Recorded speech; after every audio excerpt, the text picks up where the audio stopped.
digestive system. I got a short one on the lymphatic system in lecture 20. There's really no models that go along with that, but with the digestive system there is.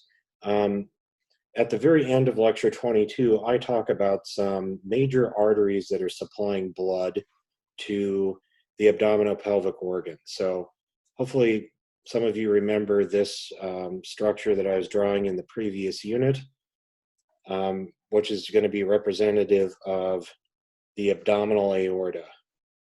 And its branches off here being the common iliac arteries.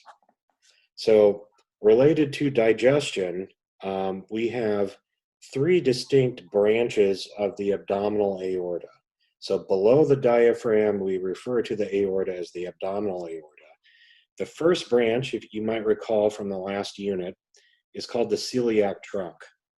So it comes off like this, and the celiac trunk is a really important artery because it's going to feed oxygen-rich blood to a lot of different digestive organs.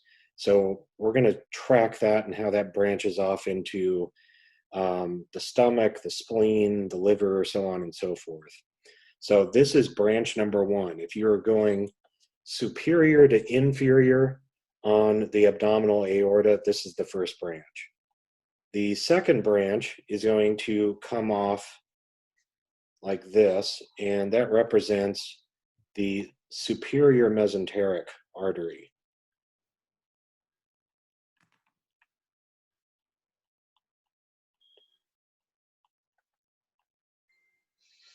And then the last branch coming off down here will represent the inferior mesenteric artery. So I'm pointing these out all to you now because then we can start identifying these things on the models on the next slides that I have. So the inferior mesenteric artery, and then so we're going to follow the celiac trunk. So the first branch off the abdominal aorta, this is going to split off into three distinct branches like this. I apologize for my squiggly handwriting here. I had a cup of coffee and the caffeine is coursing through my veins right now. So three branches of the celiac trunk. The first one is going to be the left gastric artery. Whenever you see that term gastric, this is going to be in reference to the stomach. Gastric is always in reference to the stomach. So the left gastric artery is going to supply oxygen-rich blood to really the left portion of the stomach. That is going to be followed by the splenic artery, which supplies blood to the spleen.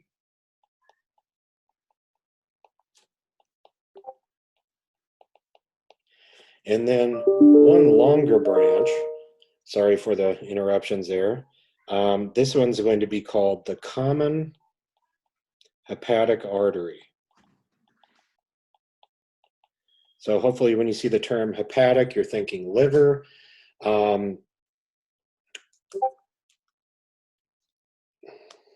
to disable all my messages and texts here so that doesn't interrupt us. The common hepatic artery is going to send blood into a couple of different places in addition to the liver. So we're going to follow this around, and the common hepatic artery itself branches into three.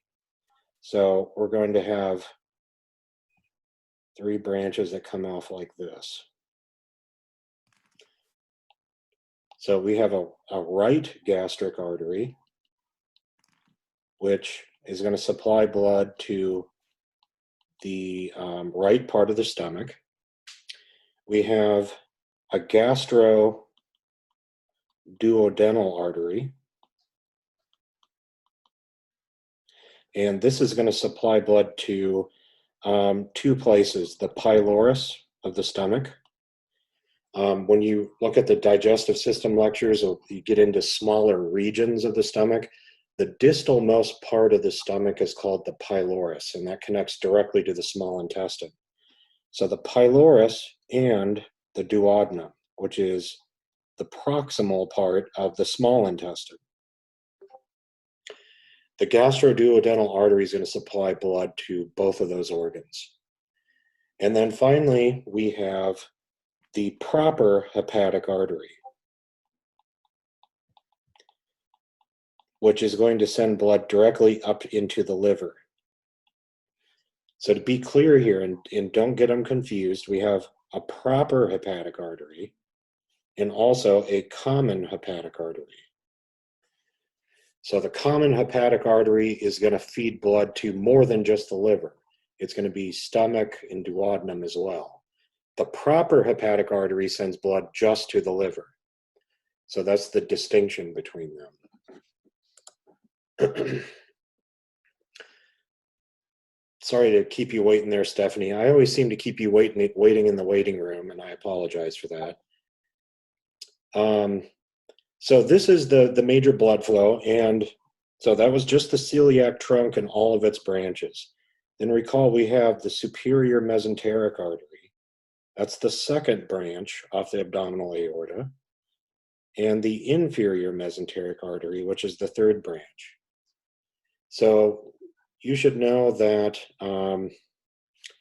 with the superior mesenteric artery, this is going to be sending oxygen-rich blood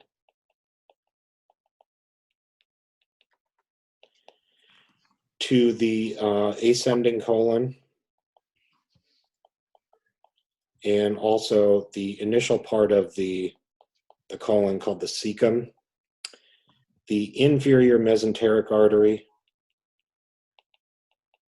is going to feed blood to the descending colon and also the rectum and the anus, which are also part of the large intestine or the colon. So I'm pointing out these arteries to you now so that we can then begin placing them on the models that I have on the next slide. So again, this is covered at the very end of lecture 22.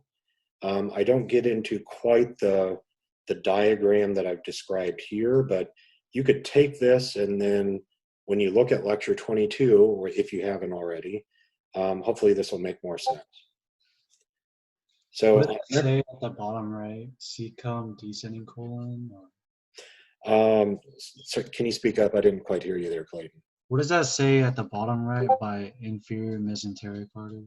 Oh yeah, it says descending colon, and also this is going to supply blood to the rectum and anus. Technically the sigmoid colon as well.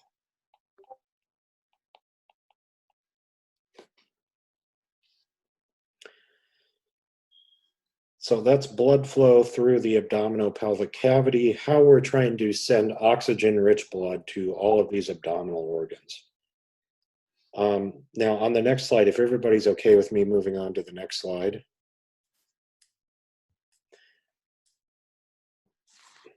There we go. This is one of the models of the digestive system I'm asking you to learn. So we can start going through here. This is superficial, where we have the duodenum, the pancreas, and the spleen all sitting on top of these blood vessels. This is deeper. So from here, hopefully you can see these major blood vessels. This is the abdominal aorta. This big blue vein that you see here represents the inferior vena cava. So that's going to be sending oxygen poor blood back to the right heart. Now, remember, our first branch is off the abdominal aorta. So this little nubbin that you see right here is the celiac trunk.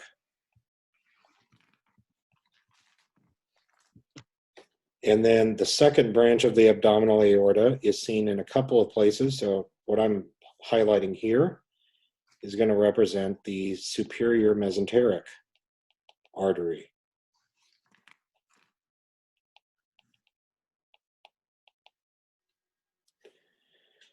Now, similarly, the superior mesenteric is going to kind of thread itself through the pancreas and duodenum between those two organs. And you can actually see them on the superficial side here. So this is the superior mesenteric artery here.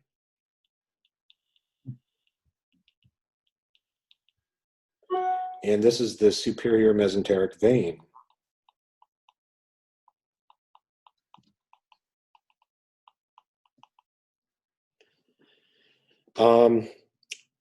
Now that we've got that, oh, and some other things that you can see here, if these are the kidneys, obviously these are the kidneys on either side, then we have renal arteries and renal veins on each side. Renal vein, renal artery. And now going over to the superficial side, we can see these branches of the celiac trunk.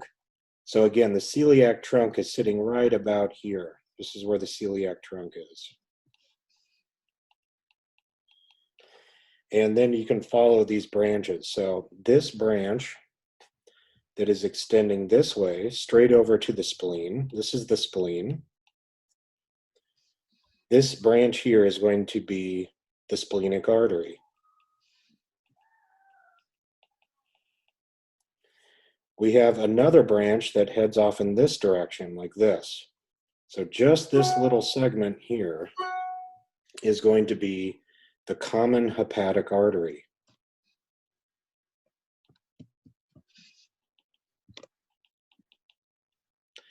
Now the left gastric artery is not on this model. They didn't put it on here. But so we can follow the common hepatic and how that branches off. So this branch that extends superiorly like this is going to represent the proper hepatic artery.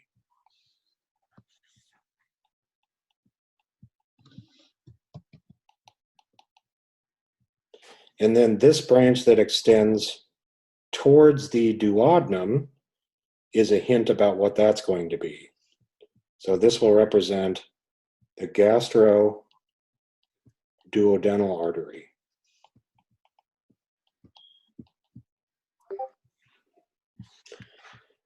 Similarly, we have a blood vessel that's hanging out right here at the bottom. So I'll just trace that here. This one's kind of a mouthful to pronounce. It's the inferior pancreatico duodenal artery. So supplies blood to the pancreas and the duodenum. And what else can we add here? So we have the gallbladder. So this is the body of the gallbladder that's represented here. So switch to another color. And then we've got this series of ducts. I talk about the anatomy of the gallbladder also in lecture 22. And what you should see from here is that the duct that connects directly to the body of the gallbladder here, which I'm coloring in, is going to be the cystic duct. So the cystic duct is an important duct because, first of all, it's going to transport all of the bile that's being secreted from the liver directly into the body of the gallbladder for storage. And then when we want to release bile into the small intestine, we're going to transport it out the same way it came in through the cystic duct. So this leading downwards here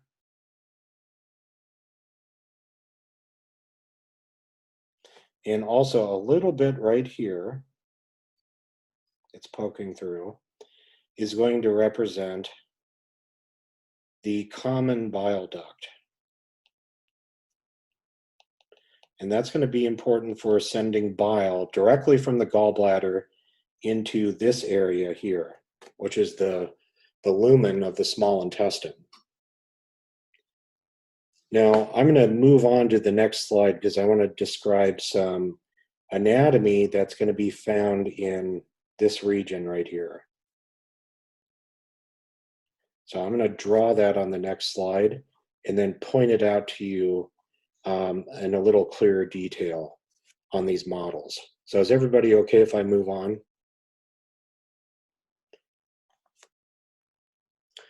So what I want to draw is basically, so we're going to draw the common bile duct as it's coming down. So this little duct is the common bile duct, and it's going to attach to this kind of little bulb-shaped structure that has an opening on it. And then there's another duct that's coming from the pancreas.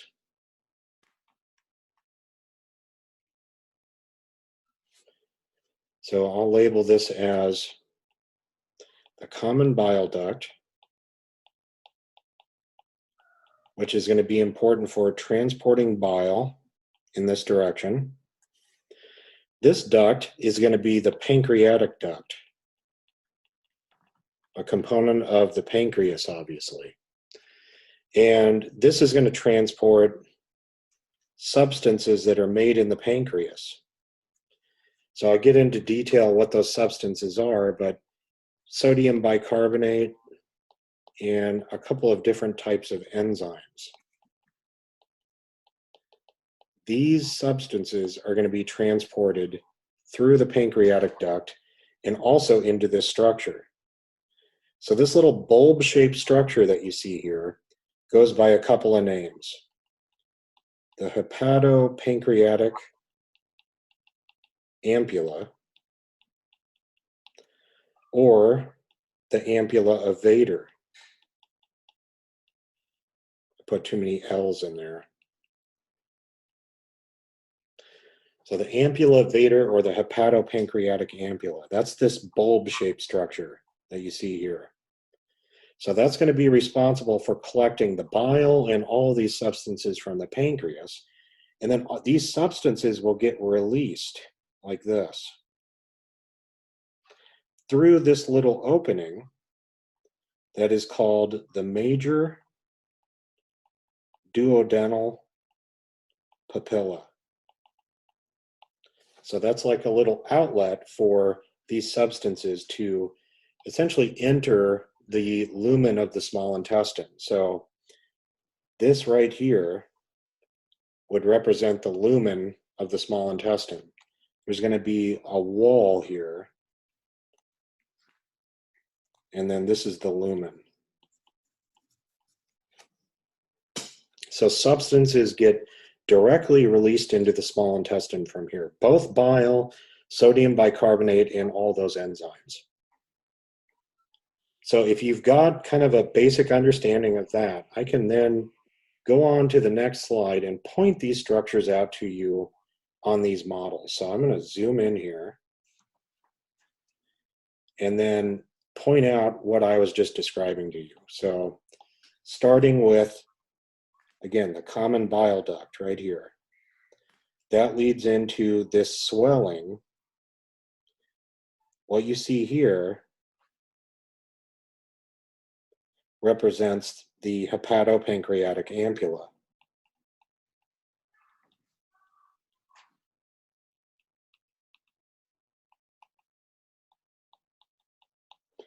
And then that little outlet valve here, this little opening, it's right there.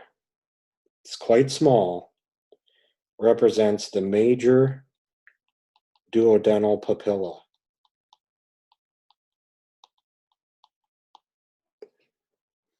So that's what we just drew on the previous slide. There's the opening.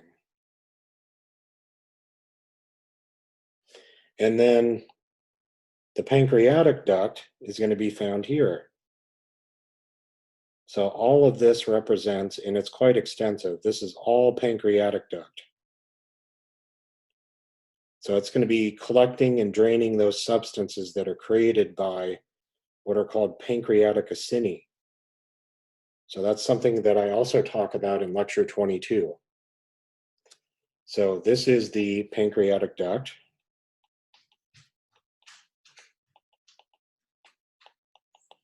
We have the common bile duct here.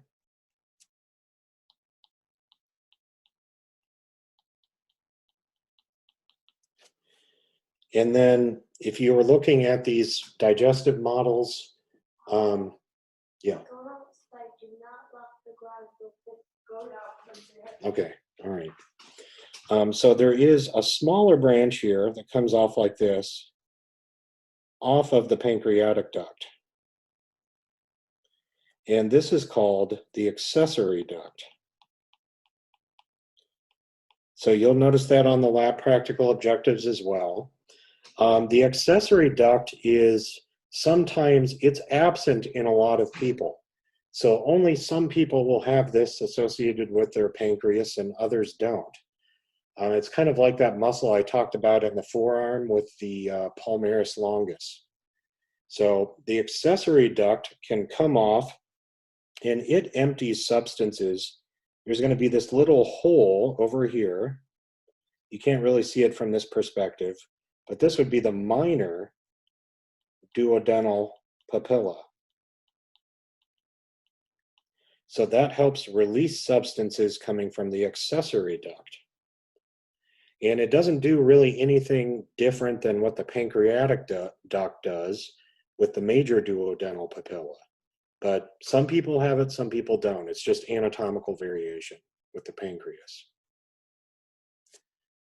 So that's kind of the gist of what I was drawing there on the previous slide. Now, some other things, this model is very similar to the one that I was drawing on above here. The main differences that I can point out that I think are more distinctive, you can see these ridges, and these are part of the mucosa of the small intestine, of the duodenum.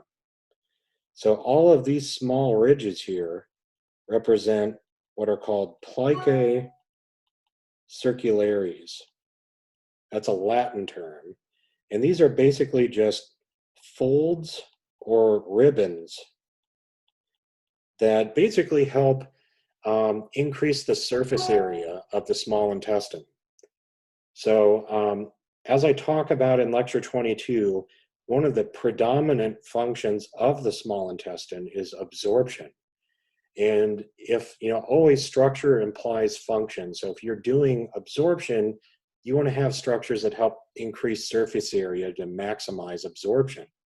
So that is one of those structures. I talk about a couple of other structures found in the small intestine as well. So similarly, you can see these two arteries and veins. These are the superior mesenteric arteries and veins.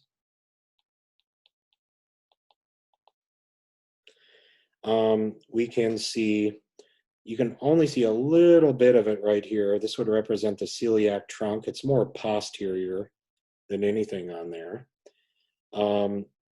This is going to be the splenic artery.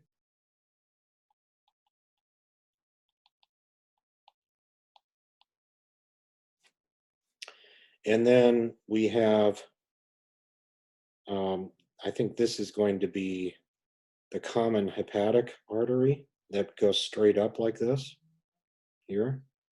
So the common hepatic artery. And then the gastroduodenal artery.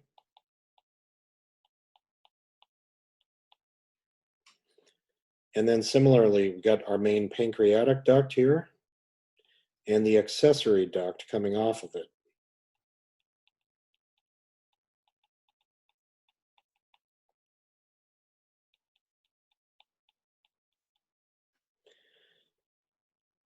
And then, like I was pointing out here, if this represents the inferior pancreatico-duodenal,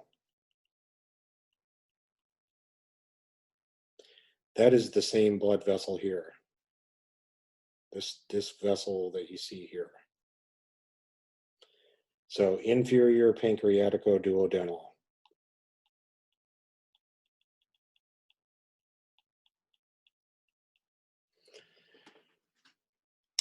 So that's really all I want to mention from these models. There's two pancreas duodenum spleen models with a fair amount of blood vessels on them. So spend some time learning about where these blood vessels are located on the models.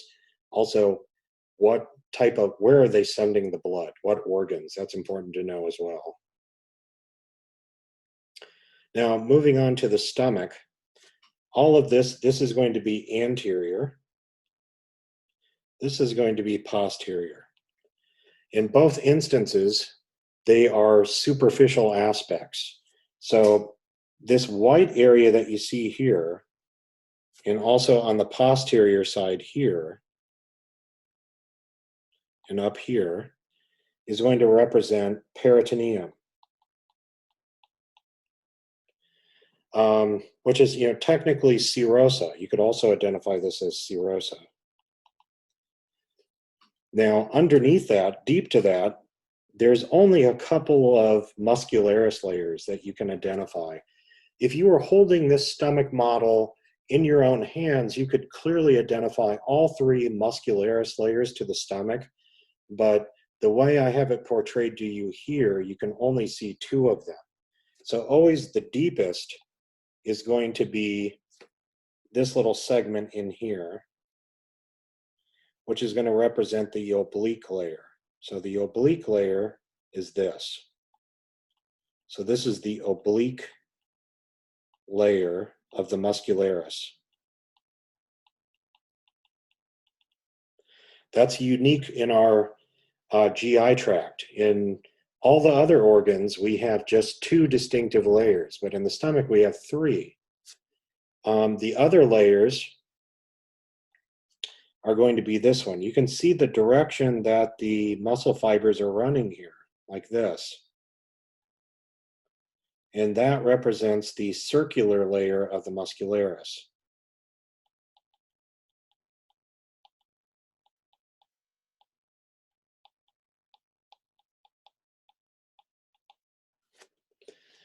Now, I had a couple of students asking me where the gastric arteries are.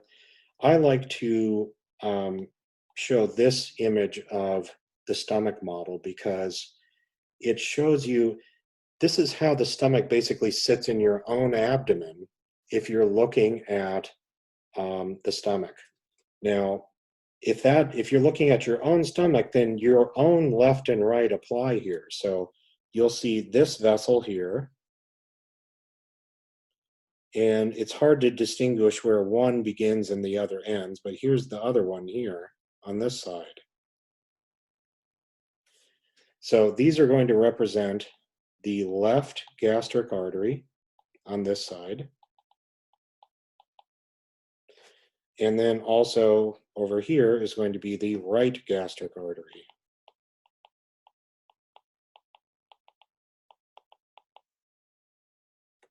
Oh, shoot.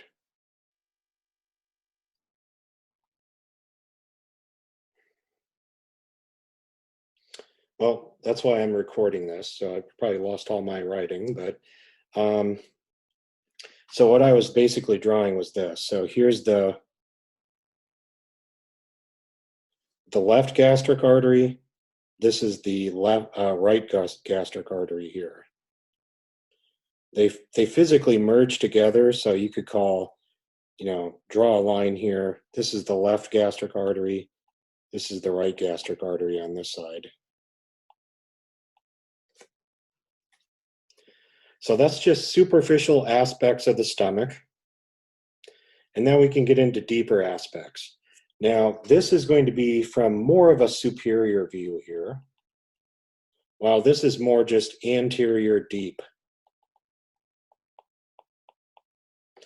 So from the superior perspective, I want to show you this angle because you're going to find one distinctive sphincter located here called the pyloric sphincter.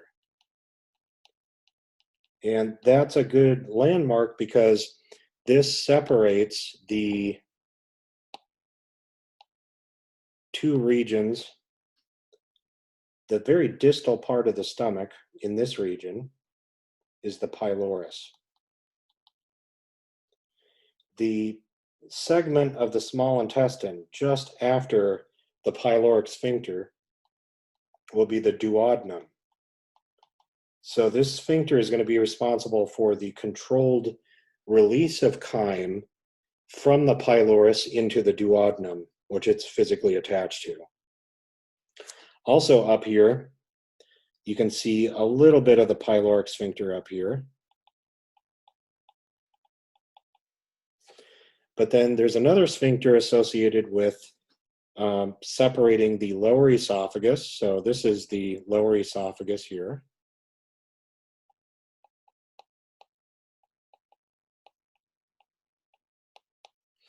And the initial part of the most proximal part of the stomach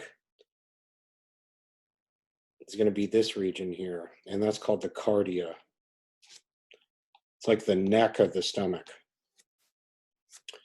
So there is a sphincter that is going to be located right here that is called the lower esophageal sphincter. And I talk about this sphincter in a little bit of detail in lecture 21, I think. And that is going to be important because when that relaxes just a little bit, that allows all of the stomach contents, particularly stomach acid, to seep upwards into the lower esophagus. So it will go upwards like this and will create that really uncomfortable feeling that you have associated with heartburn or gastroesophageal reflux.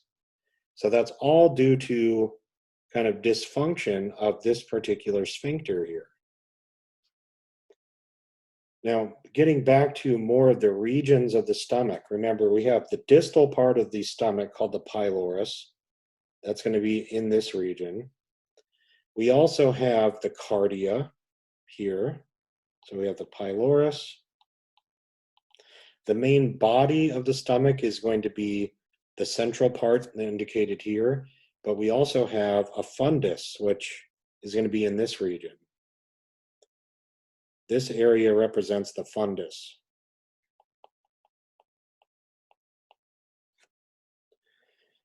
And then we have curvatures of the stomach. So we have a lesser curvature that's shown here. This is the lesser curvature.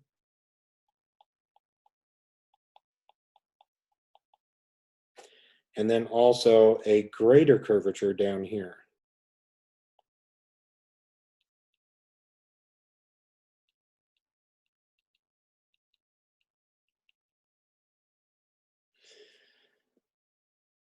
More internally now, since we're looking at the deep aspects of the stomach, I'm going to try and zoom in here again. So you can look at some different, the deepest layers of the GI tract. The very surface, and it's kind of a pinker color here, this little thin layer is going to be the mucosa. And then we also have this thinner white layer down here, between here and here, and also here. That is going to be the submucosa. And then technically what you see out here is the muscularis. But again, we don't know which, it would probably be the oblique layer, but we can't say for sure what that would be here. But that's the muscularis.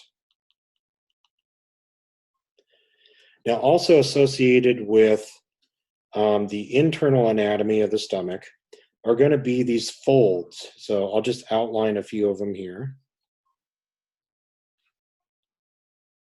And there's a lot of them lining the mucosa of the stomach.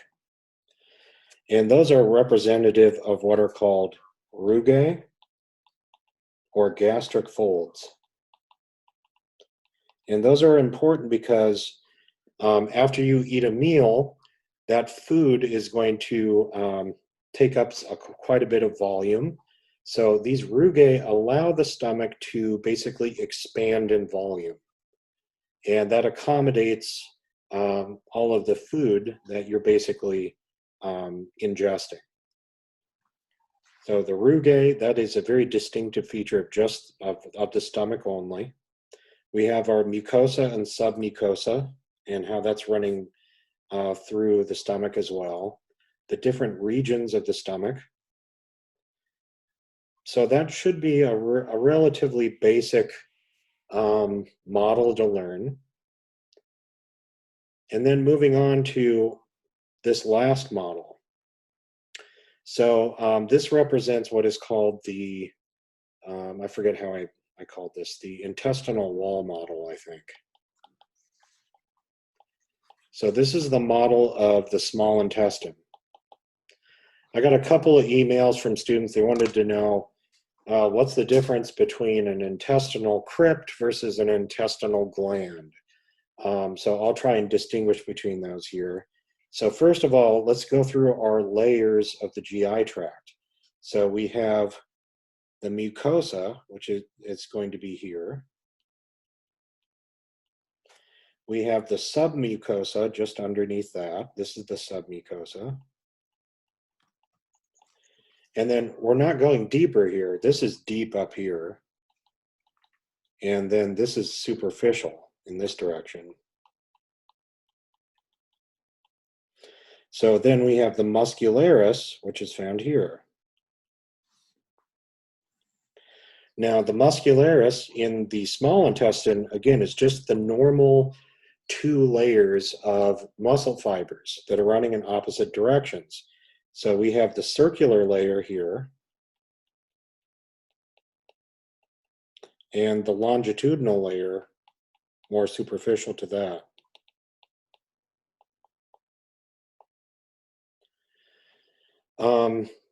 In addition to that, I've already done some highlighting on here, so this looks slightly different than the way you'll see it in your PowerPoint slides I gave you.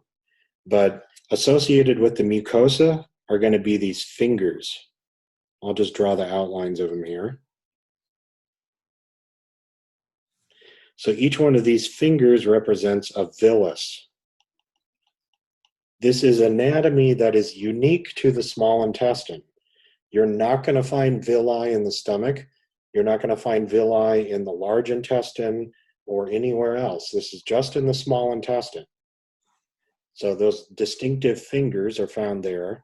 And in between each one of these villi, more superficially, and I'll shade this in here, and also here, you are going to find what are called intestinal crypts.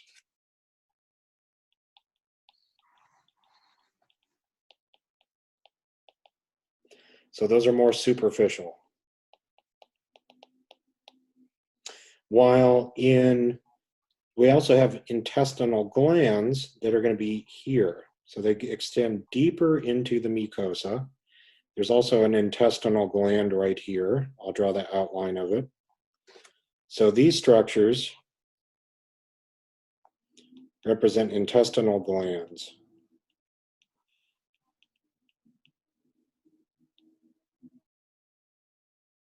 That's just this thin layer of smooth muscle that's running across here. Features to take note of that are in the submucosa. This structure is denoted by these yellow structures that you see here.